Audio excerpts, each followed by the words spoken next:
top stories this evening, sponsored by Courts, bringing value home. M&CC2 engage Ghana Labor Union over debate on salary increases. Strike action likely. SWAT cops busted for foreign weed while prison officer jailed for marijuana possession. $86 million scanning microscope machine to enhance forensic capabilities commissioned. And the SUD turned for first of its kind deaf school. HGP Nightly News begins now.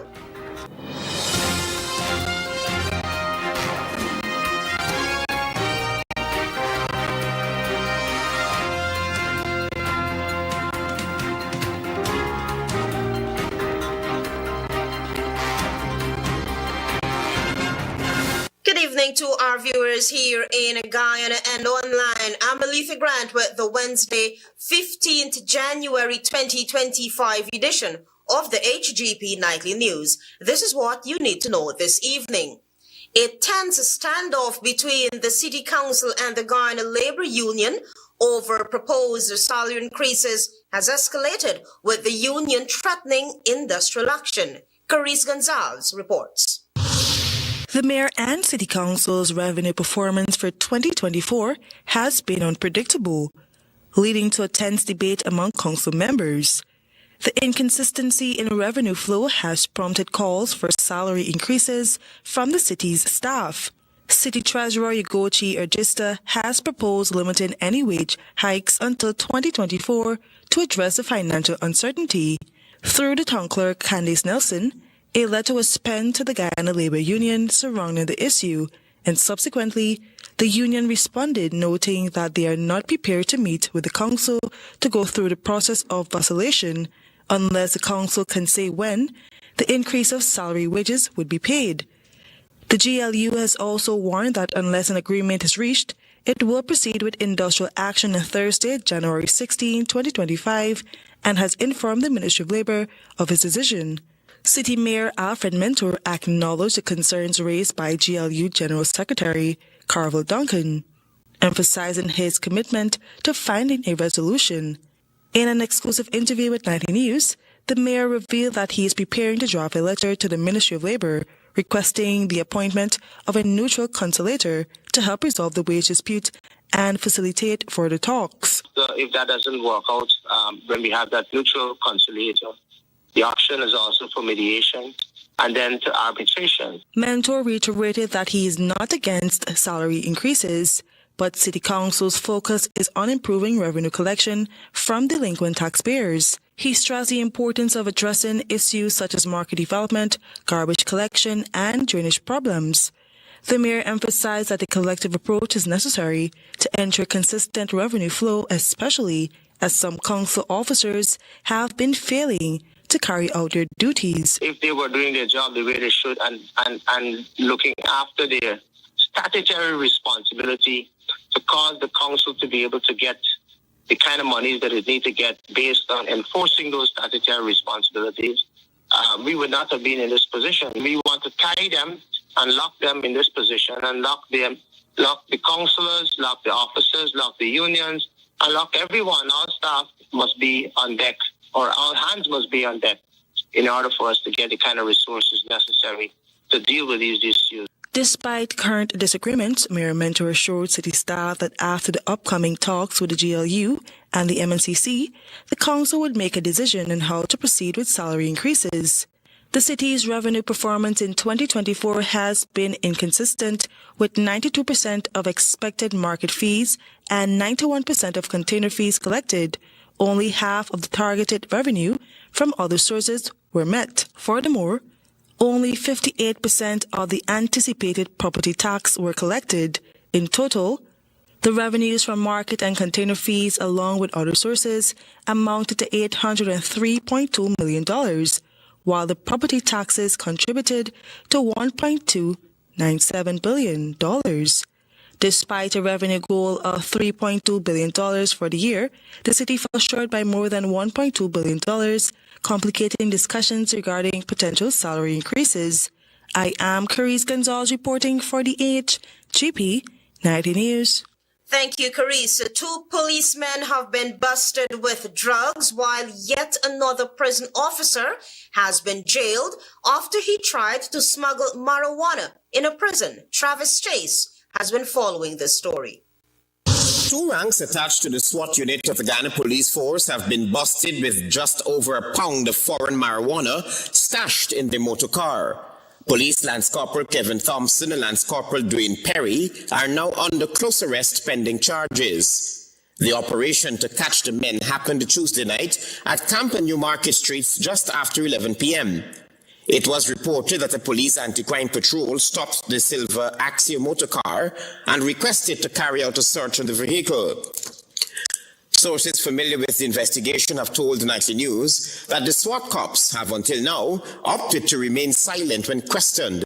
They are being processed for court. It was Home Affairs Minister Robeson Ben who told a news conference recently that for the year 2024, 17 cops have been charged for various criminal offences. But on Wednesday morning, on the sidelines of an event, Minister Ben was approached for a comment on this latest issue. The law will take its course. They're not above the law, they're not outside of the law. And if they are involved in the matter and are proved in a court of law, the courts will give the appropriate sentences. In a separate incident, prison officer Joel Johnson appeared at the Bartica Magistrates Court and pleaded guilty to the charge of possession of narcotics for the purpose of trafficking 1 day after he was arrested at a checkpoint to the Mazaruni prison with over 800 grams of marijuana in his possession. The 21-year-old prison officer was sentenced to 3 years in prison and fined $30,000. The police claimed that on Tuesday evening, Johnson returned to the Mazaruni prison after being away for 4 days, and as such, he was subjected to a mandatory search. During the search of his backpack, 800 grams of marijuana stashed in Irish Spring soap boxes and Colgate toothpaste boxes were found. Travis Chase, HGP Nightly News. Thank you, Travis. The Ministry of Home Affairs on Wednesday commissioned its $86 million scanning electron microscope machine, the first of its kind in the Caribbean. This equipment is set to enhance forensic capabilities and help clear the backlog of cases related to gunpowder residue testing. Find out more from Tiana Cole. Minister of Home Affairs Robeson Ben, during the unveiling of the newly acquired $86 million scanning electron microscope, SEM, at the Guyana Forensic Laboratory, stated that the equipment marks a significant advancement in science and research for Guyana. He highlighted that the nation is at a pivotal stage in its economic growth, resource development, and investment in its people. The minister also issued a stern warning to individuals engaging in criminal activities. We will get to you and we'll put you in the proper place. The minister further noted that there are ongoing discussions with the Attorney General's chambers and at the cabinet level to increase legal sanctions for gun-related and other crimes. Assistant Superintendent of Police ASP Ray Mercurius emphasized the importance of STEM during brief remarks. He explained that equipment will be instrumental in linking suspects to crime scenes by detecting gunpowder residue, thereby strengthening the police ability to prosecute cases. What we like to see going forward is the equipment being used to support us in those investigations in terms of having timely results on a consistent basis. Permanent Secretary of the Ministry of Home Affairs Andre Ali highlighted the significance of the STEM in addressing evolving crime trends. He noted that there is currently a backlog of gunshot residue samples at the lab and added that more than 200 firearms were seized last year by the Guyana Police Force and the Customs Anti-Narcotics Unit, CANU. We will work to ensure that we clear all backlogs and prioritize cases as they come in. Deputy Director of the Guyana Forensic Science Laboratory, Charis Griffith, stated that 5 forensic experts are currently being trained to operate the new instrument. Once they are deemed competent, they will begin conducting forensic analysis using SEM. Two representatives from the company Zest provided extensive demonstrations on the SEM's applications. They explained that while the equipment is invaluable for forensic purposes, it can also be used for research and routine analysis, industries such as oil and gas, mining, the food industry, and more. The SEM is a cutting-edge piece of technology that uses a focus beam of electrons to create detailed, high-resolution images of surfaces.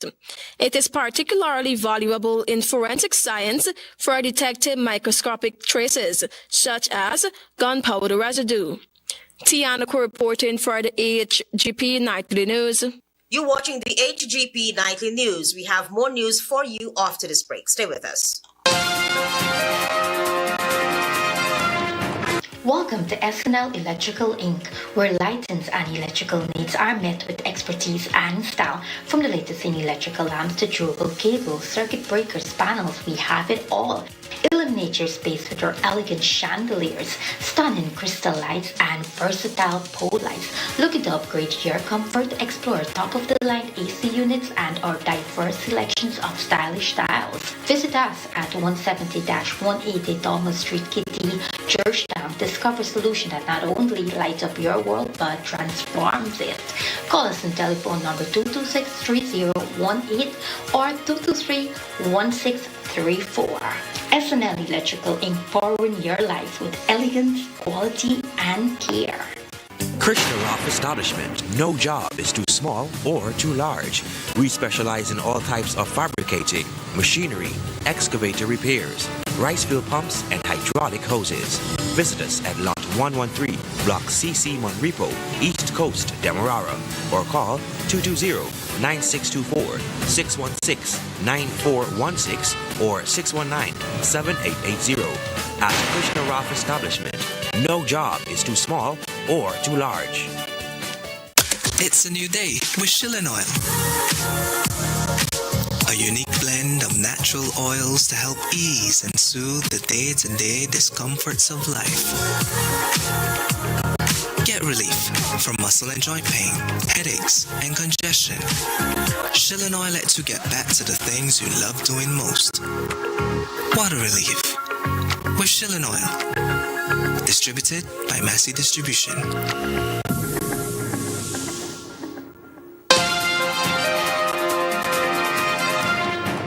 Welcome back as we continue. Antonio Day gives us an update on the oil and gas industry, stating that 28 of the 225 oil lifts from the Stabroek block that took place last year went to the state. 7 for Destiny, 11 Unity, and 10 Prosperity. That was Minister of Natural Resources Vikram Bharat on Tuesday during a year-end review press briefing. The subject minister informed that each lift consists of 1 million barrels of oil. Due to the sale and verification process, which is currently being completed by the government, the total amount earned for the oil lifts was not disclosed. There's no fixed price for a lift. It depends on the market price. Additionally, Guyana is now earning more money by receiving a premium of more than $1 per barrel for crude marketed from the Destiny FPSO, which has not happened since the country started producing crude oil. When we started out in 2020, Shell was marketing our crude. We were paying Shell to market our crude. After that, I think it was BP, then Saudi Aramco. An amount paid above the typical market price for crude oil is known as a premium payment. The quality of Guyana's crude and its improved standing in the world oil market are the reasons for its ability to command a premium. I don't think there are many countries in the world, especially small producers, that can actually attract a premium as Guyana. In the meantime, Guyana earned $1.2 million from the sale of oil in the first half of 2024. That figure was for the period January to June 2024, according to the Ministry of Finance media report in 2024. Additionally, $162.4 million in royalties from sales and production from the last quarter of 2023 and the first quarter of 2024 were added to the national coffers. According to the report, the government had projected 25 oil lifts at the start of 2024 and was expecting to make $2.1 million from oil sales and $353.8 million in royalties. Antonio Day reporting for the HGP Nightly News. Antonio Day will also tell us that in keeping with the provisions in the 2016 oil contract, ExxonMobil Guyana has officially relinquished 20% of the Stabroek block to the state. I can tell you, yes, the process has been advanced significantly. Natural Resources Minister Vikram Bharat on Tuesday during his ministry's year-in-review press briefing. In detailing the technicality of the process, Minister Bharat also noted that revenue opportunities will be derived through this process. We need to take out the production area, we need to take out the appraisal area, and the area where there is potential commercial interest. It should be noted that Exxon was required to give up acreage where commercial discoveries were made. The company had up to October 2024 to decide on which portion to hand back to the state. Meanwhile, in keeping with the provisions of the 2016 Production Sharing Agreement, known as the PSA, the operator of the Stabroek block was granted 4 years to operate. The contract also provides for no more than 2 renewals for a period of 3 years each. Take that out of the acreage, then whatever is left, you relinquish it 20%. With reducing and appraisal areas such as Liza 1, Liza 2, and Payara, the subject minister explained that the government now has to decide on where and how the acreage must be done. Antonio Day reporting for the HGP Nightly News. Meanwhile, the Guyana Forestry Commission surpassed its 2023 and 2024 production targets as the subject ministry intensified efforts to diversify the forestry sector. Carissa Gonzalez reports. The Guyana Forestry Commission, GFC, has exceeded its production target for 2023 and 2024, while also experiencing a notable increase in its workforce. This announcement was made by Minister of Natural Resources Vikram Bharat during a press briefing on Tuesday, as he highlighted the Commission's performance. In 2024, we've seen an increase of over 20,000 cubic meters over the 2023 production. We've seen over 25,000 persons, Guyanese, employed, whether directly or indirectly, in the forestry sector. The GFC has broadened its forest reclamation initiative, which began in Region 10 in 2023, to now include Regions 6 and 8.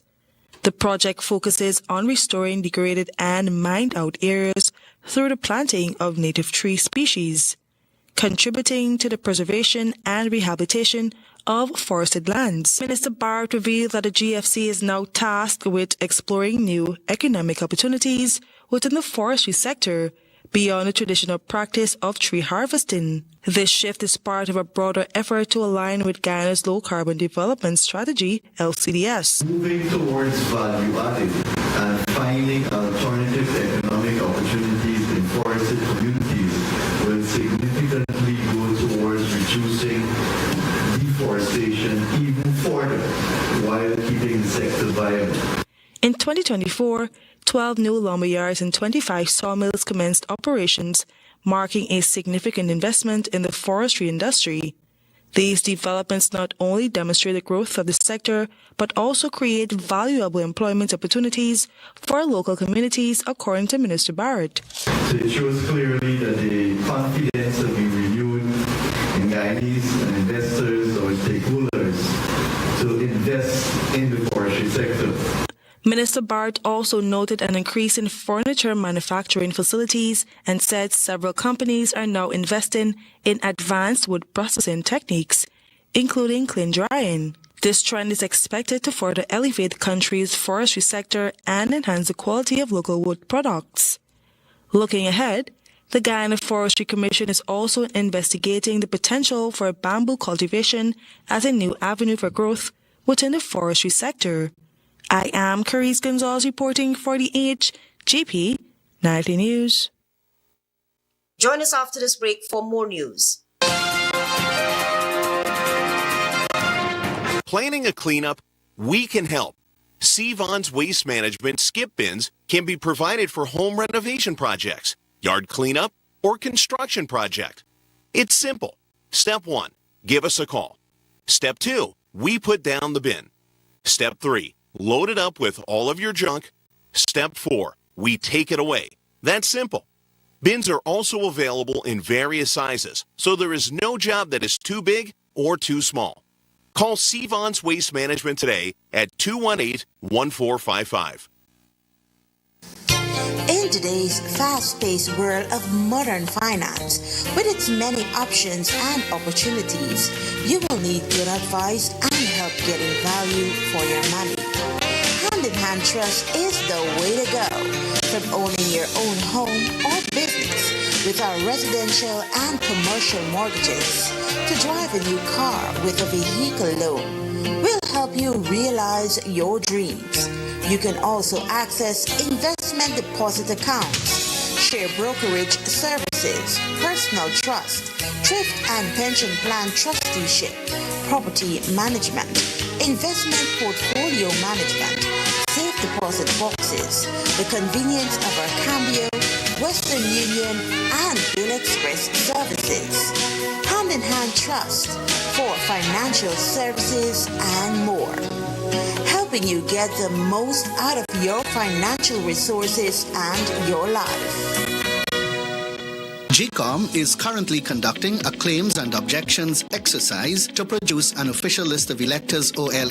GCOM has posted the preliminary list of electors PLE in all of the registration divisions across Guyana for you to check if you are listed and, if so, whether your particulars are accurate. If you were 18 years or over on December 31, 2024, and you are a Guyanese citizen by birth, descent, or naturalization, or a citizen from a Commonwealth country living in Guyana for 1 year or more, you are eligible for inclusion in the OLE. If you are eligible for inclusion in the OLE, you are required to apply for registration if your name is not in the PLE, apply for a transfer if you have changed your address since you were registered, apply for a name change if you have changed your name, or apply for a correction if your registration particulars are incorrect. Any person whose information on the PLE is incorrect can apply for such information to be changed or corrected. Any person applying for a change or correction to his or her particulars must provide the relevant original source document, birth certificate and a deed poll for a name change by deed poll, marriage certificate and ID card for a name change by marriage, divorce absolute in the case of a woman who is desirous of reverting to her maiden name from her married name, birth certificate, adoption certificate, naturalization certificate for a correction of minor clerical errors. Visit the GCOM registration office responsible for your area of residence to conduct any of the above transactions. The claims aspect of this exercise will end on Wednesday, 15th January 2025. For further information, contact GCOM at 225-027829 or visit our website at www.gcom.org.gy. You're watching the HGP Nightly News. Thanks for staying with us. Farmers of Cane Grove, Mahaica are grappling drainage woes for several years, and they said that development in the agriculture sector cannot be made under the current administration. More details from Daisy Richards. The farmers of Cane Grove, Mahaica have had drainage and irrigation problems for the past 4 years. They have reached out to the Ministry of Agriculture and they said they have received no word. Under the Minister Zulfikar Mustafa, where all these canals is blocked, and no one cannot answer to the farmers them or how they can get irrigation water or how they can get drainage.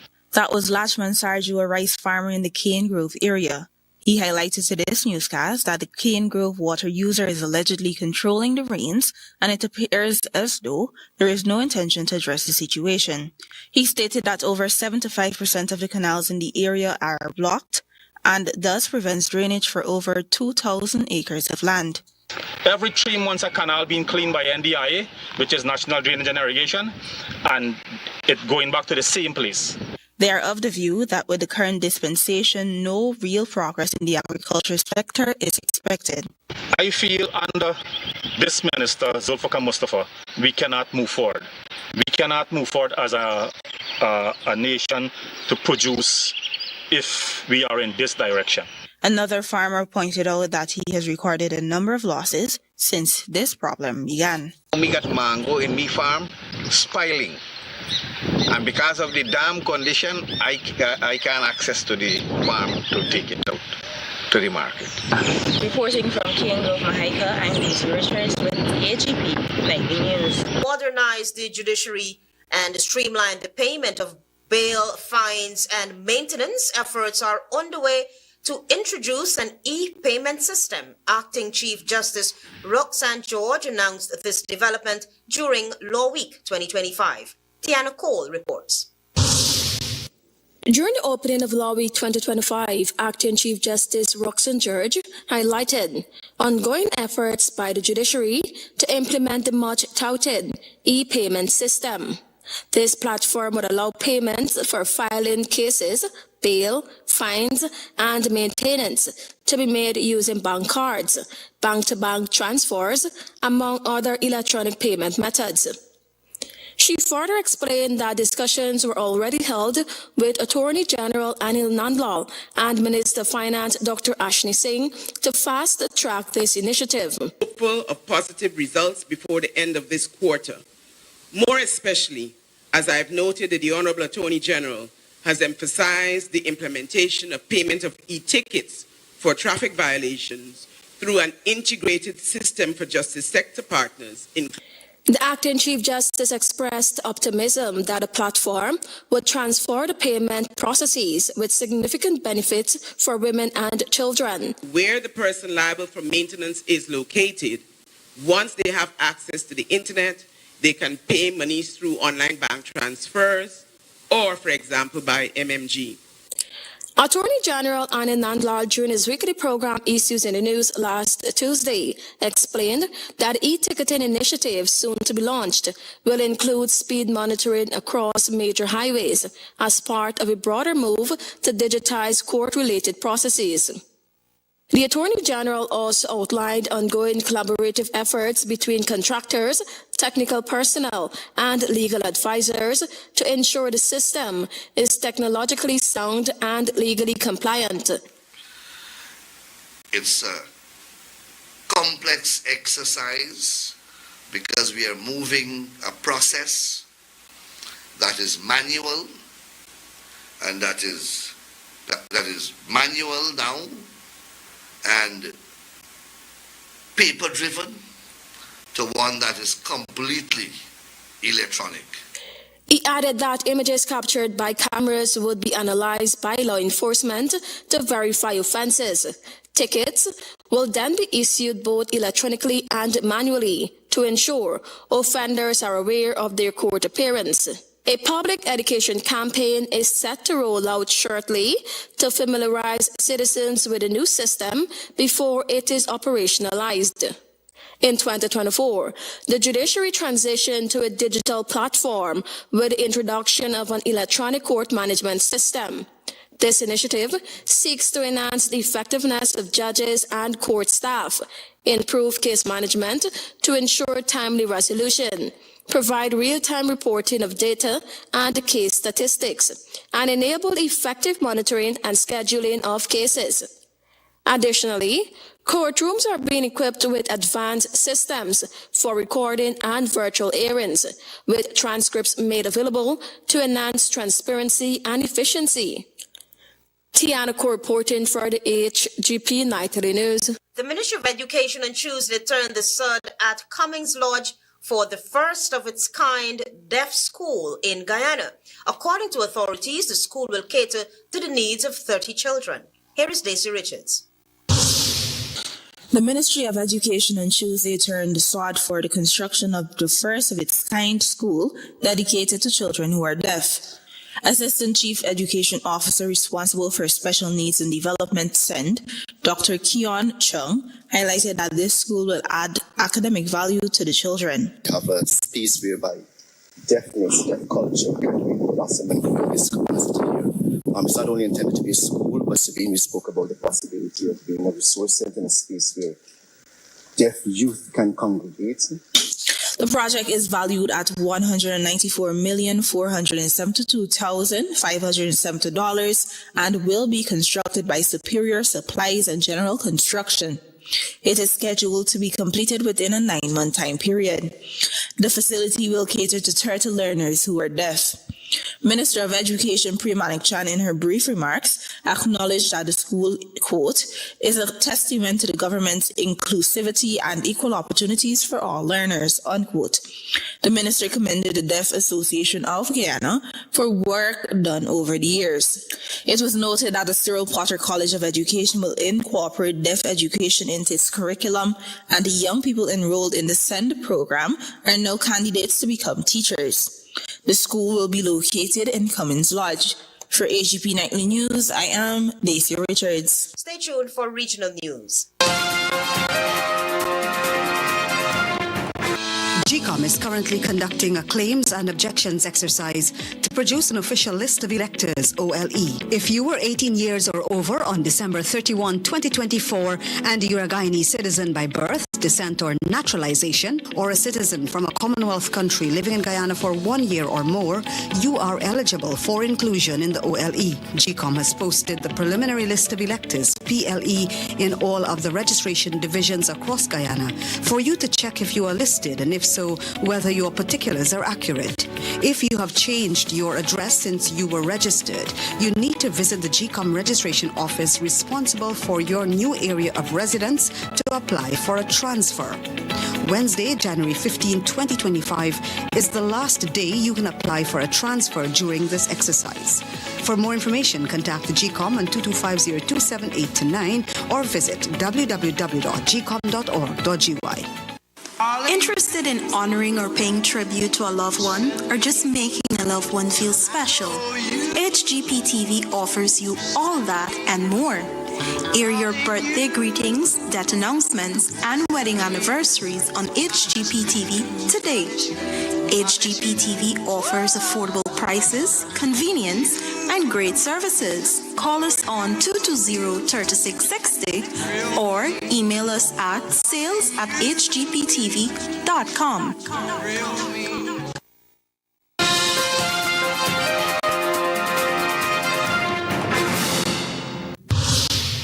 Good evening and welcome to Wednesday's edition of the Regional News. We begin with news from Haiti.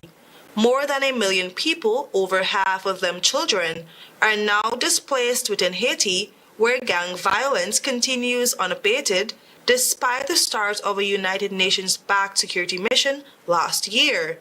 The tally of 1.4 million displaced people released by the International Organization for Migration represents a threefold increase from December 2023, when 315,000 people were homeless. Never before have so many people been displaced by violence in the country. According to the UN data, armed gangs within Haiti now have near total control over the capital Port-au-Prince and wide remit over the rest of the country. An international mission approved last year tasked with restoring order has so far seen just a fraction of troops deploying, although 2 contingents of Guatemalan soldiers arrived this month to boost the mission's forces. And now for some international news. The Biden administration said it would remove Cuba from its terrorism blacklist, while Cuba said separately it would release upward of 500 prisoners from its jails. Dual announcements poised to reshape U.S.-Cuba relations just days before Donald Trump takes office. President Joe Biden's announcements effectively roll back many of the sanctions put in place by President-elect Trump during his previous term, ending in 2021. If they endure, they would represent the most significant advance in U.S.-Cuba relations since the Obama-led era. Trump, a harsh Cuba critic who designated the island a state sponsor of terrorism, has not yet commented on the measures but has promised a hard line on the communist-run country. He also nominated U.S. Senator Marco Rubio, the son of immigrants from Cuba and an outspoken critic of the island's government, as Secretary of State. Biden's announced plans, subject to the review of Congress and the incoming Trump administration, would lift Trump's 2021 designation of Cuba as a state sponsor of terrorism, easing sanctions on an island already suffering a deep economic crisis. They would also revoke a 2017 Trump order that restricted financial transactions with some military and government-linked Cuban entities, according to a senior administration official. Biden also seeks to prevent individuals from filing lawsuits against both Cuban entities and foreign companies under the Helms-Burton Act over property seized following Fidel Castro's 1957 revolution, the official said. We tell you now that Yoon Suk-yeol has become South Korea's first sitting president to be arrested after investigators scaled barricades and cut through barbed wires to take him into custody. Yoon, 64, is being investigated on charges of insurrection for a failed martial law order on December 3 that plunged the country into turmoil. He has also been impeached by Parliament and suspended, but will only be removed from the office if the Constitutional Court upholds the impeachment. However, Yoon's dramatic arrest on Wednesday brings to an end a weeks-long standoff between investigators and his presidential security team. Investigators from the Corruption Investigation Office for High-Ranking Official CIO failed to arrest him on January 3 after being locked in a 6-hour standoff with his security detail. Other officials in the arrest team, which numbered around 1,000, scaled walls and hiked up nearby rails to reach the presidential residence. After several hours, authorities announced that Yoon had been arrested. In a 3-minute video released just before his arrest, the 64-year-old leader said he would cooperate with the investigators, while repeating previous claims that the warrant was not legally valid. On Wednesday afternoon, investigators said Yoon had remained silent throughout questioning. I am Carice Gonzalez. Thank you for watching.